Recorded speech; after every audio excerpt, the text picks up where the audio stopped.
ഭൂമധ്യരേഖയ്ക്ക് സമീപം ഇന്ത്യൻ മഹാസമുദ്രത്തിൽ ചക്രവാത ചുഴി രൂപപ്പെട്ടു. കേരളത്തിൽ ഒറ്റപ്പെട്ട സ്ഥലങ്ങളിൽ മഴയ്ക്ക് സാധ്യത. തെക്കൻ കേരളത്തിലെ മലയോര മേഖലകളിൽ കിഴക്കൻ കാറ്റ് ശക്തി പ്രാപിക്കുന്നു.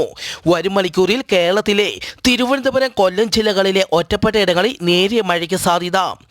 ലോകത്തെ വാഹനാപകടങ്ങൾ വർദ്ധിക്കുന്നു. ഇപ്പോൾ വിമാനാപകടവും വർദ്ധിക്കുന്നത് ആശങ്ക വർദ്ധിക്കുന്നു. കസാക്കിസ്ഥാനിൽ കഴിഞ്ഞയാഴ്ച യാത്രാ വിമാനം തകർന്ന് 38 പേർ മരിച്ചു. കഴിഞ്ഞ ദിവസം ദക്ഷിണ കൊറിയയിലെ മുവാൻ ഇന്റർനാഷണൽ എയർപോർട്ടിൽ ലാൻഡിങ്ങിനിടെ യാത്രാ വിമാനം തകർന്ന് 179 പേർ മരിച്ചു. ബ്രസീലിൽ 3 യാത്രക്കാരുമായി സിംഗിൾ എഞ്ചിൻ വിമാനം ചതുപ്പ് നിലത്ത് തകർന്നു വീണു.